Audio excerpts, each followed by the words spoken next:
wonderful. So last night, in honor of Tu B'Av, they had an assortment of cantors, female cantors, male cantors, couples, all singing love songs, English and in Hebrew. Lovely. It was very lovely. I saw from Peter, Paul, and Mary. Peter was That interview with Peter Yarrow was wonderful. He was wonderful. I never knew Joan Baez considered conversion. I didn't know that. Not Joan Baez, Mary of Peter, Paul, and Mary. Well, she was surrounded by Jews. Yeah. Well, but didn't Paul, whatever Paul's last name is, become a Christian? Paul Stuckey, Noel Paul Stuckey. I don't know if he started off as a Christian or if he became a Christian, but yeah, no, I think he identifies that way. But Bob Dylan fluctuated, didn't he, back and forth? Yeah, he went Bob Dylan was Yiddish speaking. Really? Then he became a Christian, but I guess he came back. Then he came back. Yeah. All right, so we can get started here. All right, there we go. All right, so I just want to take a moment since just to remember just to commemorate the fact that we had that terrible explosion in Beirut, and so awful. To lose so many people and so many people's homes, and for such a needless reason. Apparently had nothing to do with Hezbollah, it just had to do with very sloppy storage of fireworks. Exactly. So, I mean, I hate to say it, but my first thought was, God, I hope the Israelis didn't do it. right. Oh gosh, I was really, it didn't strike me as something that the Israelis would do, unless there had been some sort of significant provocation there. The president insinuated it. I'm sorry? The president referred to it originally as a terrorist attack. So Of course, by him, everything is. I'm waiting for Israel to send in their medical triage people. I just Lebanon will allow that to happen.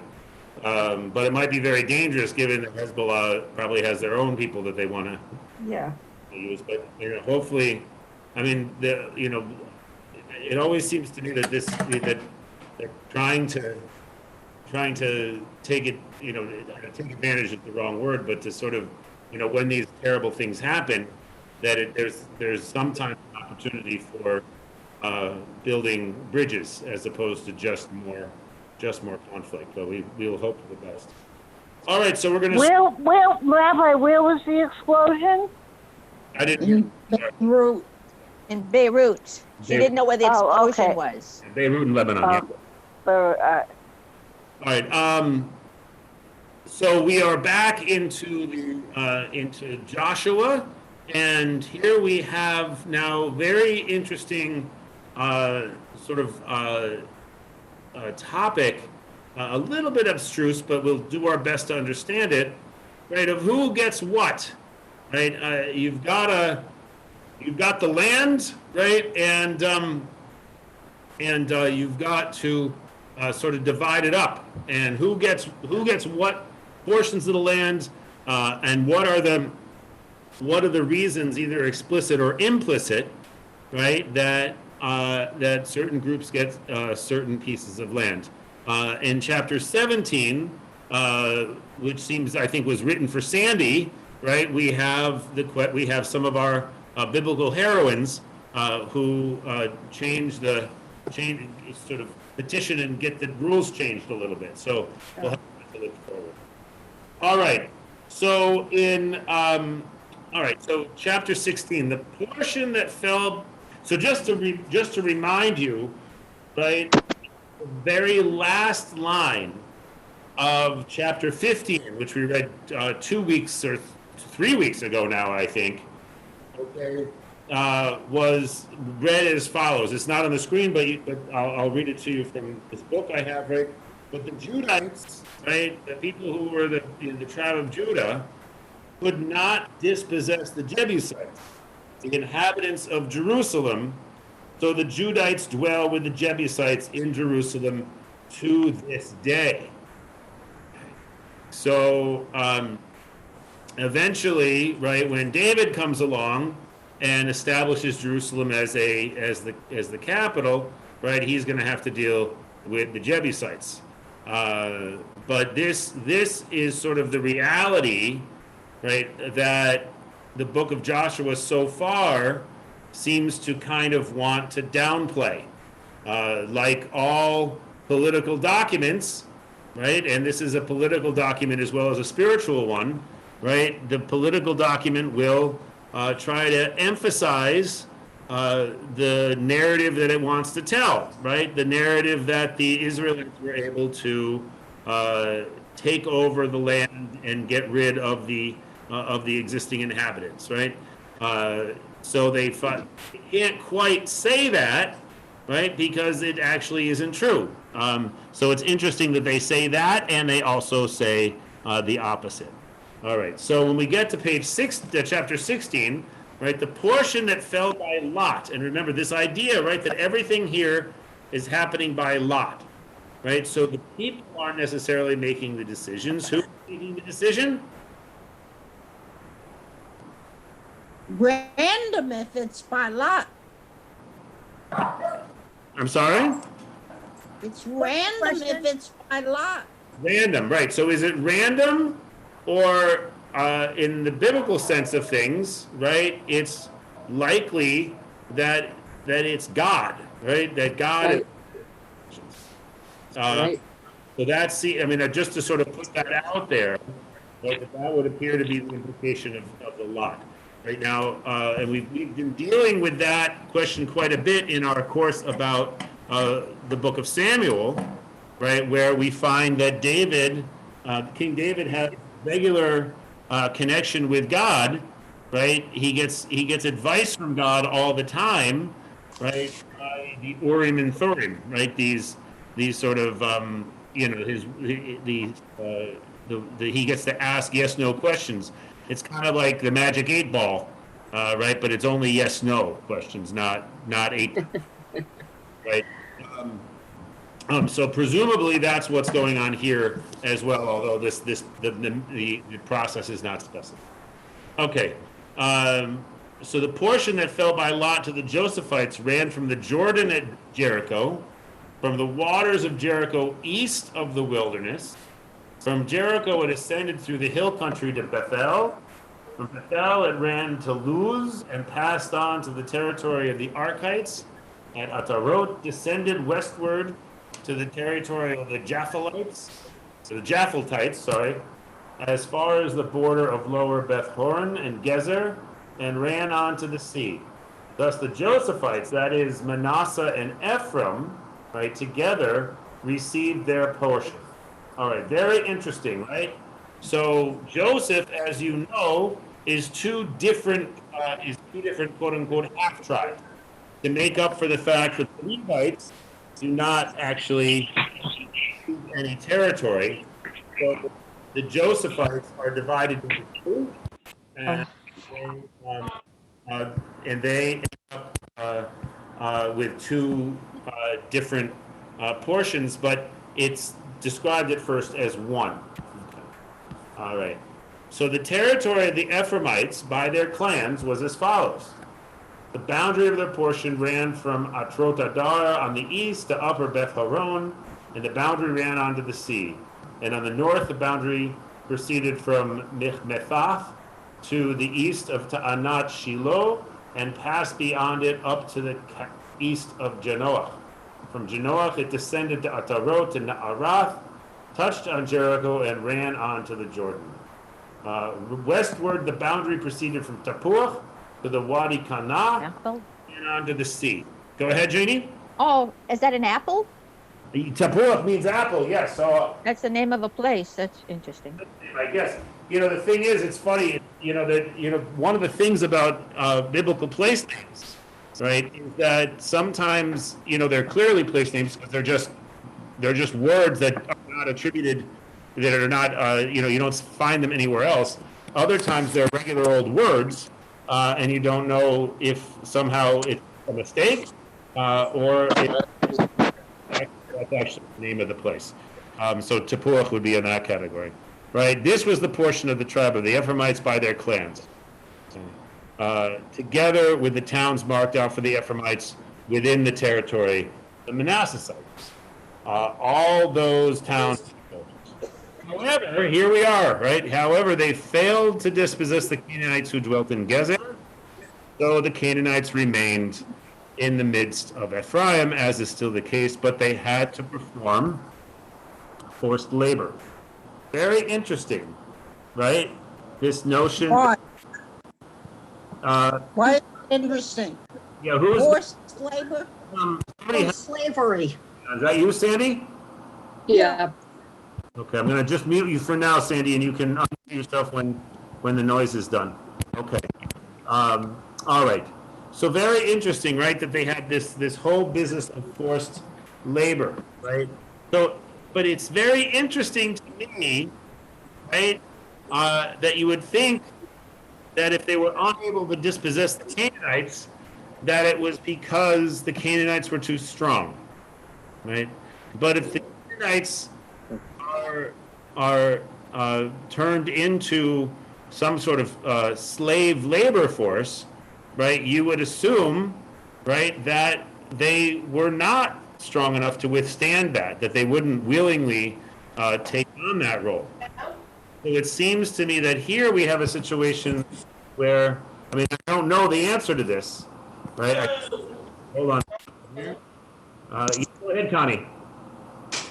Were the Canaanites, so the Israelites were divided into tribes. Were the Canaanites one monolithic body, or were they also tribal? That's a great question. That's a great question because the on one hand the Canaanites, it appears, again, I don't know, this is above my pay grade, but on one hand it seems like the Canaanites is a general name, right, for everyone who's in the land of Canaan. On the other hand, there's all these separate tribes that are named sometimes based on their town and sometimes based on something else. And so it's not always clear if the Canaanites are a separate group within that larger number, or if it's or if it just means that they are the general term for sort of like Gentile, basically. So Thank you. so it's an interesting question here, right? That Canaanites dwelt in Gezer were too strong or too valuable, I guess I would say, right? Too valuable for the Israelites to dispossess them. So I'm just going to put that out there, right, as more evidence that this story, this narrative, is probably a lot more complicated than what the Bible is willing or able to convey. And what's so interesting about the article that Dodie Catlett brought up, the one in the New Yorker, which I'm going to send around to everybody about the question of King David, right, is that article was very clear, right, that standard archaeology does not necessarily have what it takes to answer all the questions we might have about what actually happened in that part of the world, right? That nomadic peoples very rarely left enough physical remains behind them for us to be certain with any amount of assurance, where and how they lived. All right, so now let's go on to chapter 17 here. Okay, so we've gotten Manasseh, right? We've gotten Ephraim. We've got Ephraim, right? And now we're going to have Manasseh. But just in general, right? If we were to compare this with what was allotted to Judah in last week's section, right, we would find that this is, even though this seems like, oh my gosh, there's so many place names and so detailed, right, it's a lot less elaborate than what Judah received. All right. So we'll continue here. Now, this is the portion that fell by lot to the tribe of Manasseh, for he was Joseph's firstborn. Very interesting, right? So Ephraim is actually the secondborn, right? But this goes back to the Torah, right? When Joseph brings the two boys to Jacob, right? Jacob puts his right hand on Ephraim, even though Ephraim is the secondborn, right? So we have, it sort of takes the same theme that we've had all through the book of Genesis, right? Of the second child usurping the first child, right? And we have that again, at the very end of Genesis, right? So here Ephraim gets his portion first. All right. Since Machir, the firstborn of Manasseh, the father of Gilead, right? And so Gilead will have will figure in the book of Judges, right? Was a valiant warrior. Gilead and Bashan were assigned to him. Very interesting, right? Has anyone ever heard of Machir? No. Right? Very interesting, right? Machir, it's not clear exactly why all of a sudden Machir shows up here. And interesting, right, that he has, there's some sort of need, perhaps, as the commentary that I'm looking at here suggests, right, that, that there's no great warriors in Joseph's family, right? So we have to have one, right? So here, let's get a great warrior. Let's assign a great warrior to Joseph as well, and he will take Bashan, right, which is the kingdom of where Og was, right? The kingdom of King Og, the giant. And now assignments were made to the remaining Manassites by their clans, the descendants of Abiezer, Helek, Asriel, Shechem, Hefer, and Shemida. Those were the male descendants of Manasseh, son of Joseph, by their clans. Now, Zelophehad, son of Hefer, son of Gilad, son of Machir, son of Manasseh, had no sons, but only daughters. Uh-oh, what happened here? That was not what I meant to do. I apologize. All right. All right. And the names of his daughters were Machla, Noah, Hogla, Milcah, and Tirzah. Right? And they appeared before the priest Eliezer, Joshua, son of Nun, and the chieftains, saying, "The Lord commanded Moses to grant us a portion among our male kinsmen." All right. So very interesting, right? When there are no sons to whom you can pass along the legacy, right? At first, there was no, as Sandy would probably tell you, right? There was no no way of figuring out, well, what do you do? You can't give it to the ladies, right? That would be ridiculous, because the way traditionally we treat women. All right, but here is what we'll see, right? Is that let me just find the Numbers 27. We'll just go there. Very interesting portion in the Bible. Okay. All right. So, as you can see, then drew near the daughters of Zelophehad, the son of Hefer, the son of Machir, the son of Manasseh, of the families of Manasseh, the son of Joseph. And these are the names of his daughters, Machla, Noah, and Hogla, and Milcah, and Tirzah. And they stood before Moses, and before Eleazar the priest, and before the princes and all the congregation, at the door of the tent of meeting, saying, right, "Our father died in the wilderness, and he was not among the company of them that gathered themselves together against the Lord, in the company of Korach, but he died by his own sin, and he had no sons. Why should the name of our father be done away from among his family, because he had no sons? give us a possession among the brethren of our father. Okay, so very interesting, right? That we have this sort of feminist revolt, and it is taken seriously, right? There's no indication here that Moses thinks it's inappropriate for these women to come forward and to approach him and the priest and the door of the tent of meeting, right? The tent of meeting, of course, is where only Moses and the priest can go, right? But the women, like the men, are obviously allowed to approach there and make a petition, right? And what does Moses do? He brought their case before the Lord, right? In the way that Moses does, right?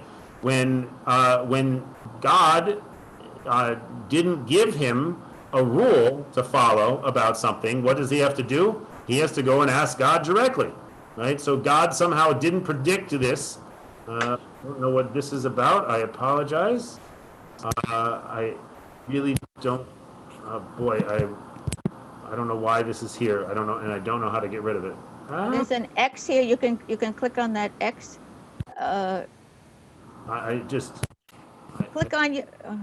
What's in that? Well. No, I don't want.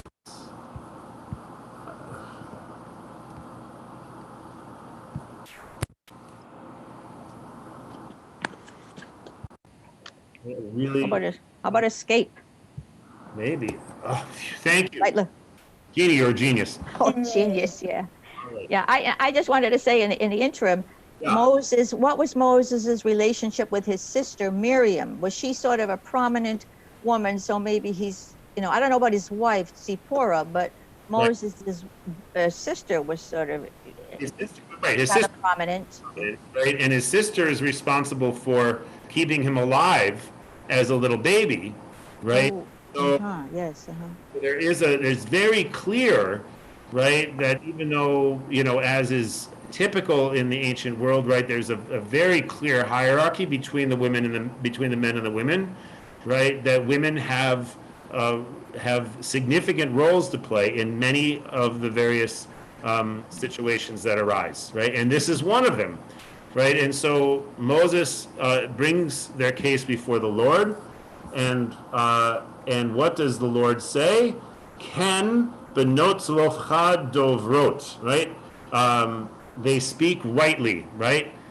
Ken dovrot, right? They speak well, right? Thou shalt surely give them a possession of an inheritance among their father's brethren, and thou shalt cause the inheritance of their father to pass unto them. Right? And thou shalt speak unto the children of Israel, saying, if a man die and have no son, then ye shall cause his inheritance to pass unto his daughter. And if he have no daughter, then he shall give his inheritance unto his brethren. And if he has no brethren, then he shall give his inheritance unto his father's brethren. And so on and so forth. So it's just, it goes to show, right, that even though in the book of Deuteronomy, it says don't add or subtract from anything that I've told you, right? Clearly, already in the Torah, right, God amends God's rules, right, when they no longer fit the situation, right?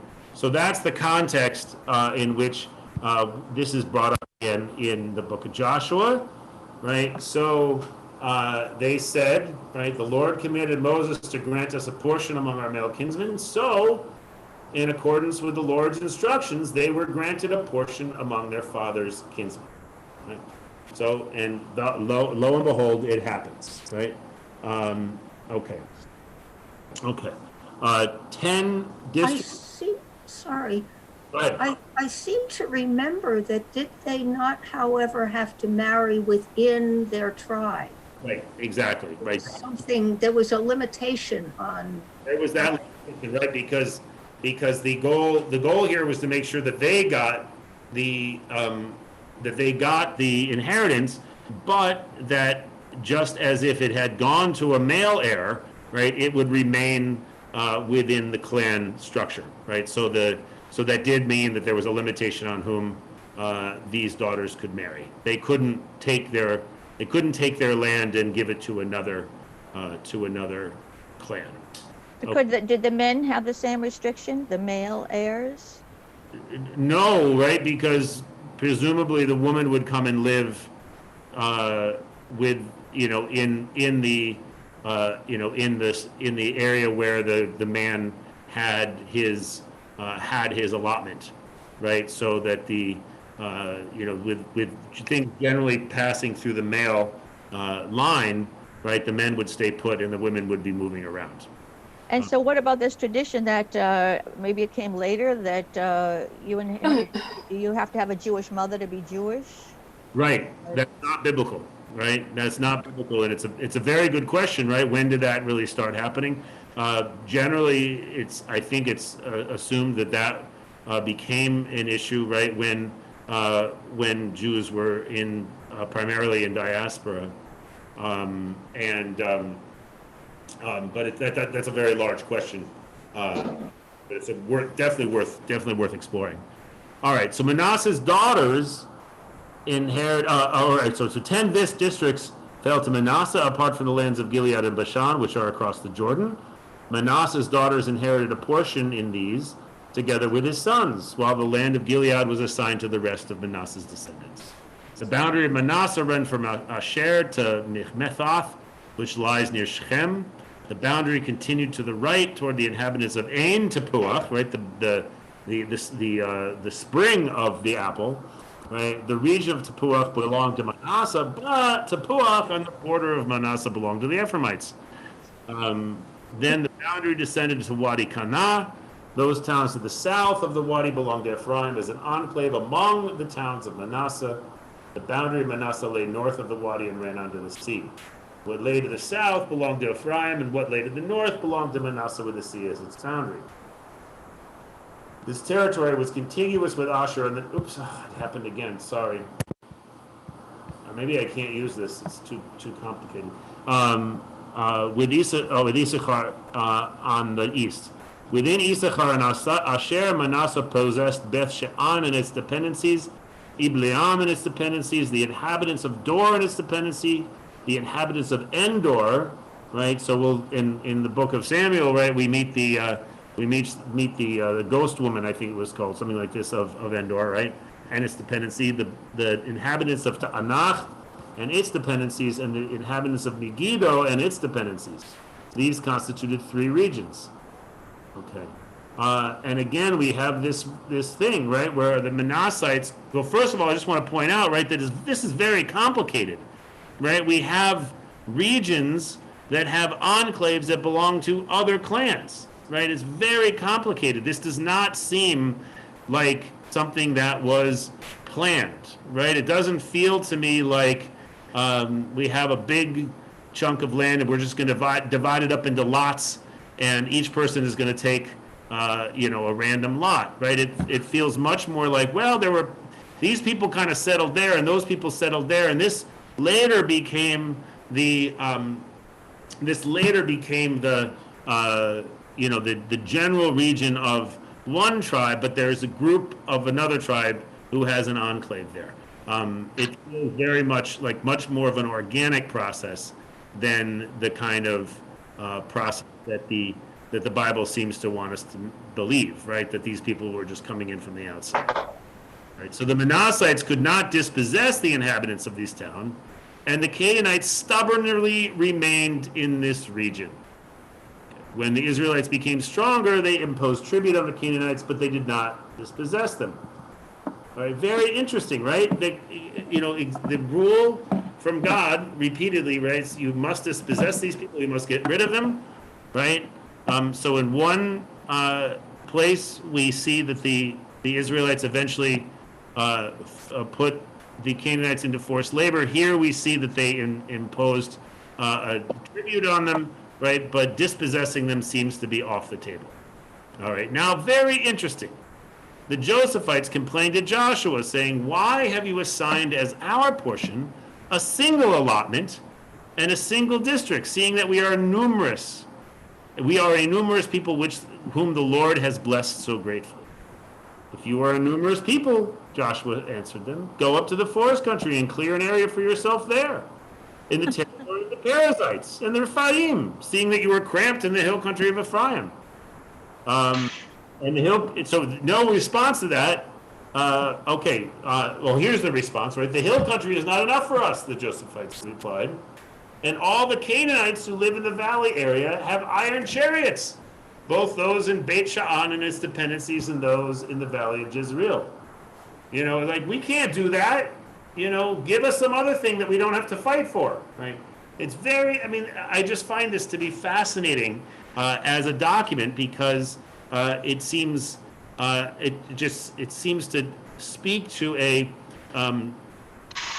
sort of, I don't know if it's hesitation or fear or limitation, right? That the grand promises of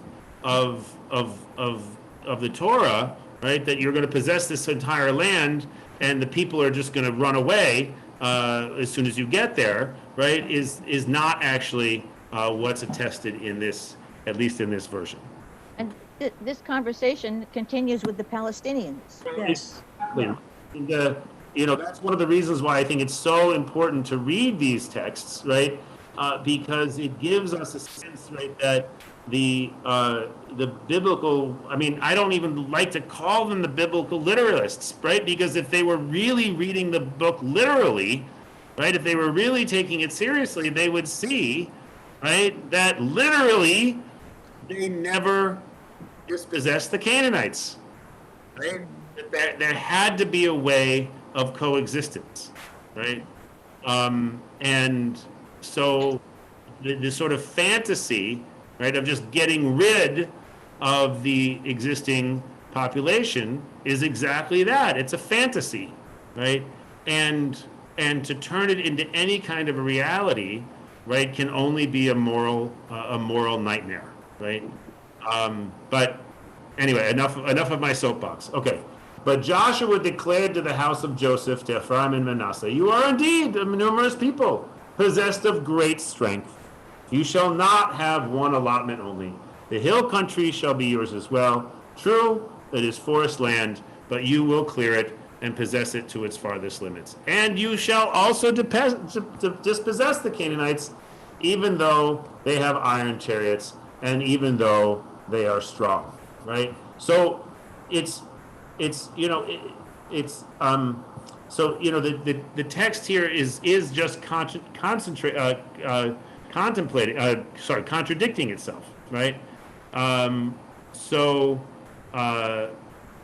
Anyway, so I think we've probably said enough about this one. All right, so any comments about this before we move on to chapter 18? Rabbi, don't you think that's a legitimate cause for trepidation? Those chariots of iron and the reputation of the Canaanites? I mean, it seems to me Joshua is dismissing this all. Just go cut down some more trees and you could have enough. Yeah. And didn't God once promise this whole land, you'll just go in and wipe them all out? Right. Yeah. Yes. I mean, it's really interesting, right? That the promise was if you just go in there, you'll wipe them all out. Right, and the reality that appears to be attested here in Joshua, right, is that in large measure didn't happen, right? And in the places where we see that it quote unquote did happen, right, it happened in such a way that sort of feels very folktale-ish, right, or feels very it feels very almost magical, right? The business about Jericho, right? If you just circle it 7 times and blow the shofar, all the walls fall down and you have no problem, right? But as soon as we leave that sort of more fairy tale sort of mode of storytelling and get into something more that seems a little bit more realistic, right? It does seem to be that yes, there was resistance to this, and yes, there are many places where, especially we'll see this later with the Philistines, right, where the Philistines have a pretty significant technological edge over the Israelites in terms of their fighting capacity. And a lot of these a lot of these tribes seem to have a lot more cohesion, right, than the Israelites do, right? So it's not clear to me, right, that we can take that we should take again that we can take everything in here literally in terms of that particular question. I'm not even sure what to do, right, with the sort of contradictory narrative. On one hand, it says that, you know, they never did dispossess the Israelites, and then it says, but Joshua said that they would. You know, I mean, how do you make sense of it? I don't. Maybe there's a wisdom that I just don't have. But yeah, go ahead, Jeannie. Well, I'm just wondering, how long have they been in Canaan? How long has it been since they, arrived from the desert? Right. Again, that's Does that any idea? a question I wish I could answer. I'm generally not very good at chronology, and especially not biblical chronology. But I wouldn't say it. I think it was a number of years, according to the last couple of chapters. I forget exactly. Naomi, did you want to say something? Tangential, but I'm sort of thinking about land surveying, Yeah. which must have been an incredibly highly paid profession. Right. I mean, it's Seriously, how do you draw these lines?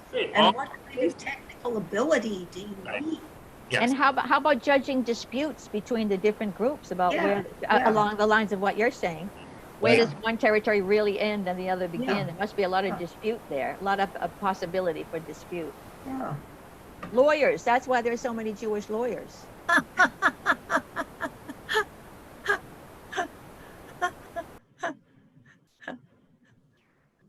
No, but seriously, it's Uh, I see a possibility here.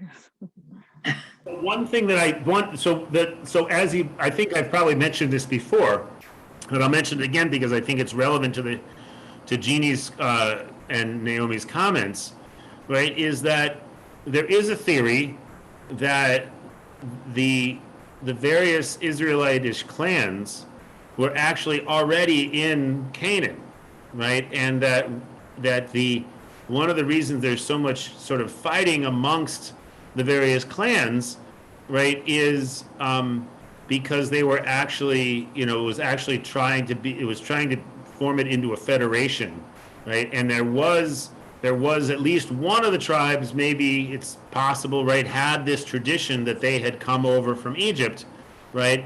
And that tradition ended up sort of becoming the overall national story for this federation of tribes, right? But if this would explain, in fact, why in the book of Joshua, right, they're able to talk with such geographical precision about the boundaries, right? Because if they were a people that were coming into this land, right, then how would they know all of these boundaries? How would they make those allotments, right, when they don't even live there?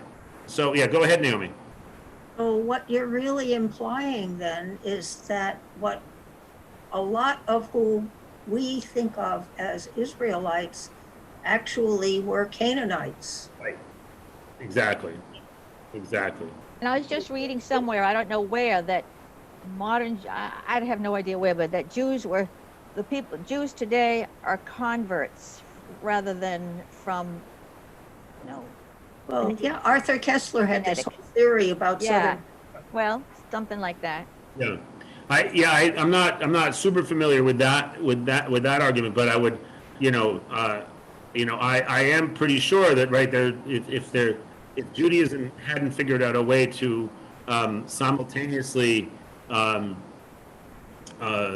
integrate converts into their midst, and at the same time make sure that that there's a sort of an ongoing sort of feeling of tribal identity, right? These things are, in some senses, they're not really compatible, but only somehow in Judaism does it really work that way, right? The other great religions that integrate converts, right, are not tribal religions, right? So like Christianity and Islam, right, do not pretend, right, to be they're explicitly international, cross cultural phenomena. They're universal, right? Whereas Judaism is very particular. So it's a little bit of a balancing act. Could that be because the Jews didn't get on their horses and travel as far as the Muslims did and conquer as much territory? No, I think that that was never the goal, right, of Judaism. The goal of Judaism was never to have everyone in the world become a Jew, right? Whereas in a certain sense, the explicitly named goal of both Christianity and Islam, right, is that they are the one true religion, and everyone should become such. And the Jews. Yeah, it's interesting that in Asia also you have Hinduism, which even though it's huge, Yes. has never really been interested in proselytizing for the most part. Buddhism too. Well, no, Buddhism does seek converts sometimes, much more I mean, than Hindu. the spread of Buddhism, though, I mean, it wasn't by war. I don't think that it spread to China. No, that may be true, but at least it was trying to bring in other people outside of its original community. It may have been more peaceful, or maybe not always, but yeah, it's more like Christianity or Islam in that respect. Yeah, I do think that Buddhism also it considers itself a universal religion. I mean, think of the Dalai Lama, right, who says, you don't have to become Buddhist, but we want you to do Buddhist things, right? So in a sense, it's like everyone will be a Buddhist while still remaining what they are, which is one of the reasons why we have so many Jew-boos, right? All right, so let's continue with Joshua 18. Okay, so very interesting here. Again, like every chapter just seems to have these very interesting sort of mysterious sort of statements, right? The whole community of the Israelite people assembled at Shiloh, right? And remember, Shiloh will be the sort of cultic center until the time of David, right? So at the beginning of the book of Samuel, right, where does Hannah go? Hannah and her husband, where do they go up? They go up to Shiloh to make their annual pilgrimage, right? And that's where Hannah will install Samuel, right, to eventually be the main prophet there. Eli is the priest, right? By the time David establishes Jerusalem, right, he has taken the priests with him, right, and we'll be reading soon in the book of Samuel how David transports the Ark of the Covenant, right, from wherever it's been languishing, also to Jerusalem, right? So this is the sort of the place for now, okay? And they set up the tent of meeting there. The land was now under their control, okay? Very interesting. But there remain 7 tribes of the Israelites which had not yet received their portions. So again, we have these, sort of 2 incompatible statements in one. It basically, well, in here I guess it's 2 verses, but still. Very interesting, right? On one hand, it's all under their control, no problems, but 7 of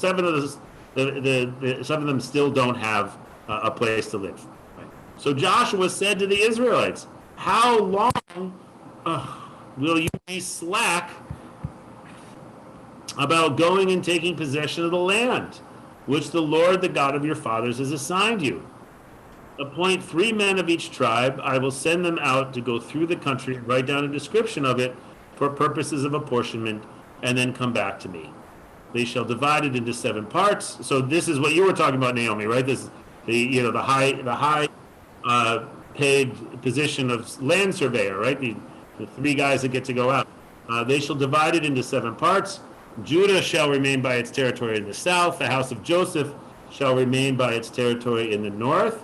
Right? Very interesting. Okay? So we have this situation where Judah is in the south, right? Joseph is going to be in the north, right? And then I think Benjamin is up there with him, and with Joseph, and then there's a few down with Judah in the south. But the rest of them, you know what? It really doesn't matter. It doesn't And why doesn't it matter? Because the two main sort of poles of power in among the Israelites, really, I mean, there's 12 tribes. We can all say there's 12 tribes, but really, what matters, right, is two, right? It's really going to be Ephraim, which will later become just sort of in general Israel, and Judah.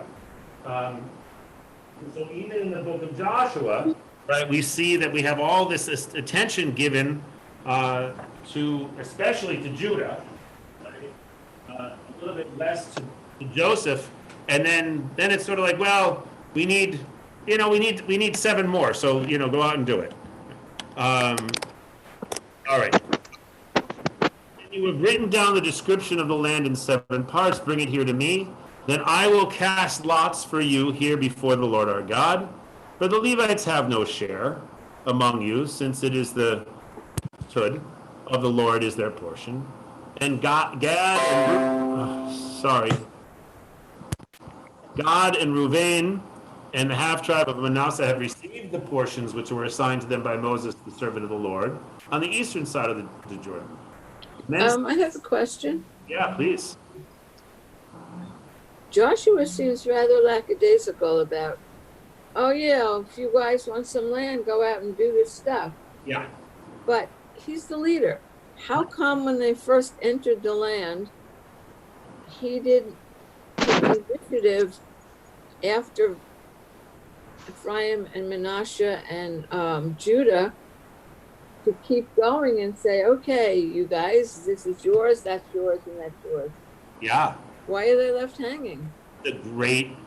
Suzanne, this is a great question. Go ahead, Jeannie. Well, I'm just going to say that conquering land is one thing, and governing is very difficult and tedious. And not everyone can govern. Conquerors can't necessarily govern. Right. One potential answer, right, is that Joshua's job was to take over the land and dispossess it, right? But I do think that his job also, right, was to distribute it, right? Right. And so I think that Suzanne's question is a good one, right? But I wouldn't necessarily, Suzanne, talk about it from the personality of Joshua, right? I would ask the question more from the goal of the text, right?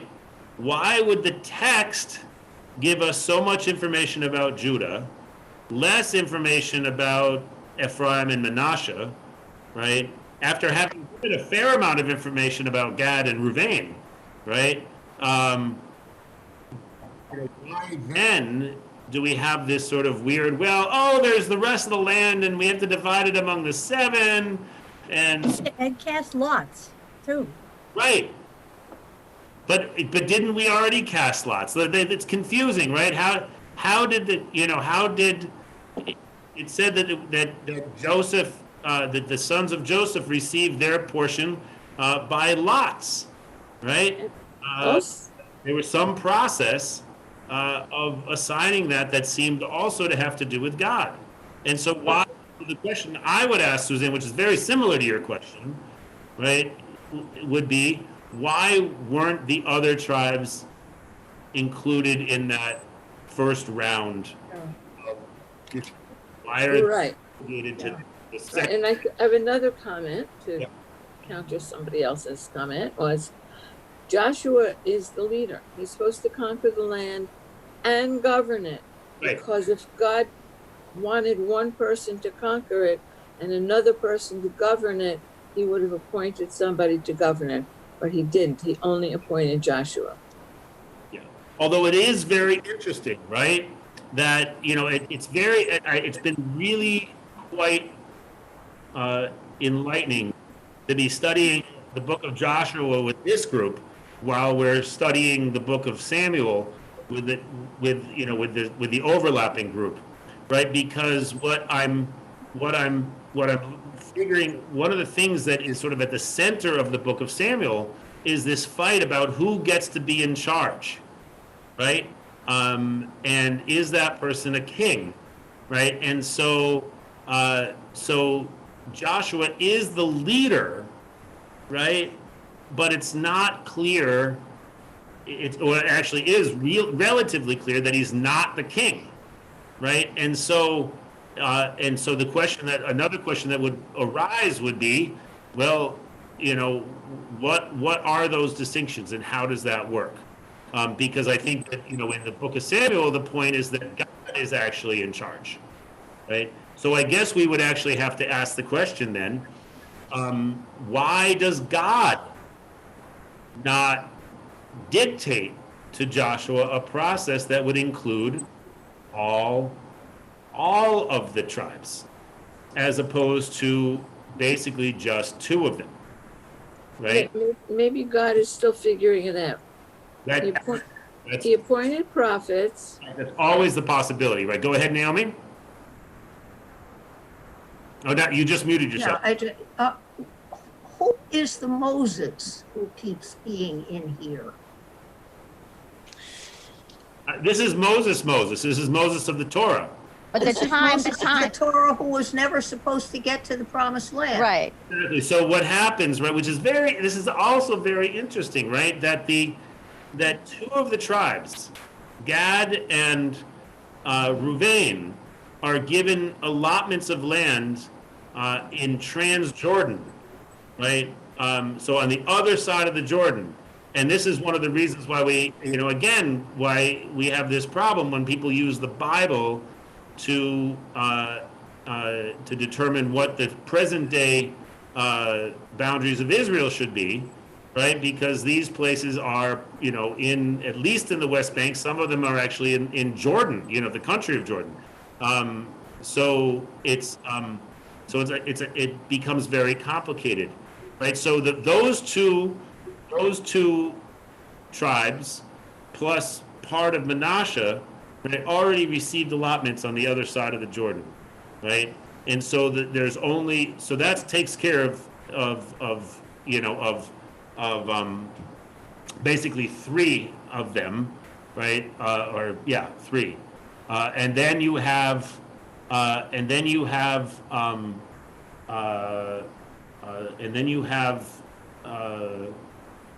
Judah, right? And then the Levites don't receive anything, so that leaves 7, right, who have not yet received their land. I mean, I'm going to suggest, right, that it's quite possible, right, that God is not just that interested, right, in these, right, or at least the text is not that interested. But let's continue, and we'll see what it says. Okay, so the men set out on their journey. Joshua ordered the men who were leaving to write down a description of the land. Go, traverse the country, and write down a description of it. Then return for me, and I will cast lots for you here at Shiloh before the Lord. So the men went and traversed the land, and they described it in a document, town by town, in 7 parts. And they returned to Joshua in the camp of Shiloh. Joshua cast lots for them at Shiloh before the Lord, and there Joshua apportioned the land among the Israelites according to their divisions. So Lot of the tribe of Benjaminites by their clans came out first. The territory which fell to the lot lay between the Judites and the Josephites. The boundary on their northern rim began at the Jordan. The boundary ascended the northern flank of Jericho, ascended westward into the hill country, and ran onto the wilderness of Beth Aven. From there, the boundary passed on southward to Luz, the flank of the Luz, that is Bethel, and the boundary descended to Atrot Adar and the hill of lower Beth Horon. The boundary now turned and curved onto the western rim, and the boundary runs southward from the hill on the south side of Beth Horon till it ended at Kiryat Baal, that is Kiryat Jearim, the town of the Judites. That was the western rim. Southern rim, and it goes on like this. All right, so we're at time, so I think we will stop here. So any last comments, and we'll continue next. Yeah, the Benjaminites are suddenly in the hill country that somebody else was supposed to colonize and cut down the trees, and Exactly. So I mean, I think this is getting weirder by the paragraph. so. Someone at some point asked, "Could we have a map?"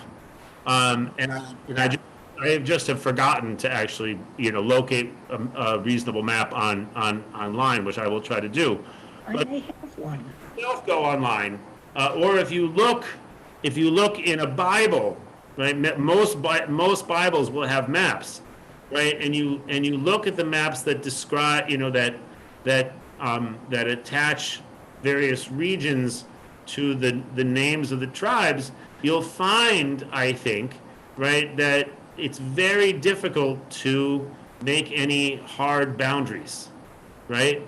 And I don't think it's only because place names have shifted and geography has shifted, and I mean, I'm sure all those things are true, right? But also I think that as Naomi is pointing out, right, the boundaries are not clear, even in the Bible, right? That there's a lot of overlap. And the Bible itself, right, says, there's these places, in territory assigned to this tribe, but, enclaves of another tribe were in there, right? Which will make the map even more complicated. Yeah, go ahead, Connie. If you ever get a chance to come and get these chronicles, you can read newspaper articles just about this happening.